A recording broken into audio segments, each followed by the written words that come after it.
बच्चों करते हैं क्वेश्चन नंबर 9। यहाँ पर क्वेश्चन नंबर 9 क्या कहता है, बस is travelling at an average speed of 55 kilometre per hour.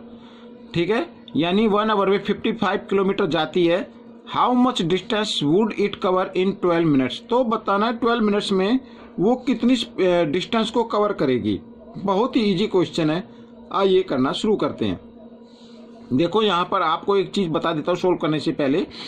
ये पर आवर है ना, 1 आवर यानी 60 मिनट। 60 मिनट में 55 किलोमीटर करती है और फिर यहाँ 60 मिनट में ये कर रही है, तो मिनट हो गई कम, 12 मिनट्स। तो 12 में तो कम करेगी, यानी दोनों क्वांटिटीज क्या हो रही हैं, डिक्रीज हो रही हैं। तो इसमें डायरेक्ट प्रोपोर्शन लगेगा। ठीक है, आइए करना शुरू करते हैं। यहाँ पर मैं बच्चों लिख लेता हूँ क्वेश्चन नंबर 9 और टेबल बना लेता हूँ। क्वेश्चन आपने देख ही लिया है, आप एग्जाम के अंदर भी सीधा आप सोल्व करें और इस तरीके से। ये देखिए यहां पर बच्चों मैं लिख लेता हूं डिस्टेंस, ठीक है, इन किलोमीटर। और यहां पर बच्चों मैं लिख लेता हूं टाइम इन मिनट्स। मिनट्स में टाइम लिख लेते हैं।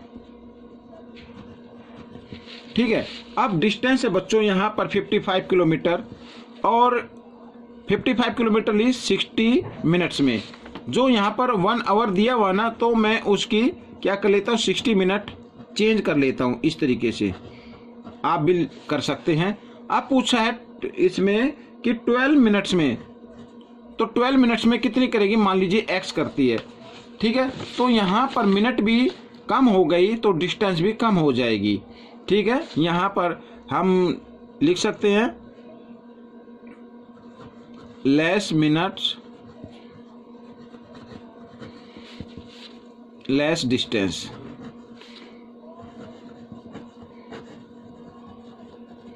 तो ये हो गया डायरेक्ट प्रोपोर्शन। आप चाहे तो लिख सकते हैं इसको डायरेक्ट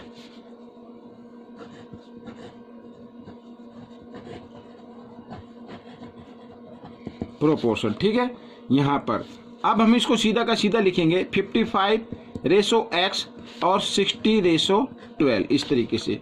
ठीक है, फिर वही करना आपको, multiplication of internal term x into 60 और यहाँ पर 55 इंटू 12।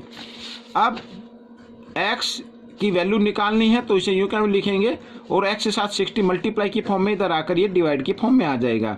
12 1 जा 12, 12 5 जा 60, तो 12 से हमने डिवाइड कर दिया, 5 से और कर लेते हैं 5 1 जा 5, 5 1 जा 5, 5 1 जा 5 यानी 11। ठीक है, और x क्या था, डिस्टेंस थी, तो 11 किलोमीटर ये आपका आंसर आ गया बच्चों यहाँ पर। ठीक है बच्चों, तो जो 12 मिनट में डिस्टेंस कवर की जाएगी वो 11 मिनट है। ये आपका आंसर निकल गया। आइए चलते हैं क्वेश्चन नंबर 10 पर। क्वेश्चन नंबर 10 भी बहुत ही इजी है। देखो यहाँ पर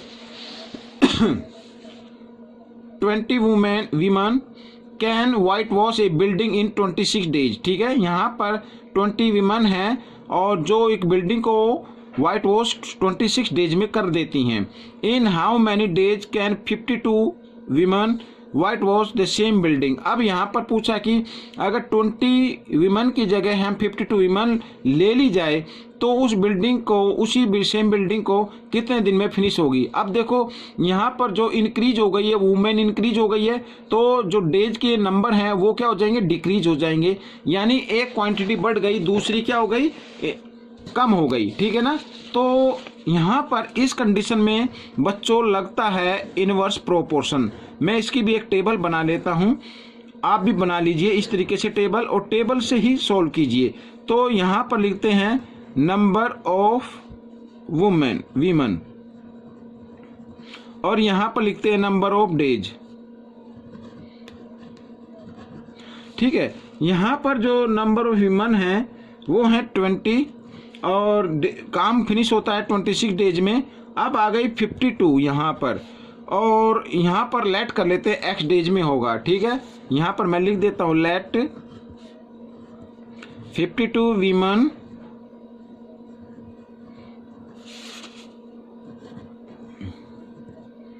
finish this work in x days. ठीक है बच्चों, यहाँ पर देखो तो यहाँ पर मोर वीमन हो गई, यानी लेडीज क्या हो गई, ज़्यादा हो गई, और यहाँ पर लेस डेज हो गए, दिन कम हो गए। तो ये हो गया इनवर्स प्रोपोर्शन।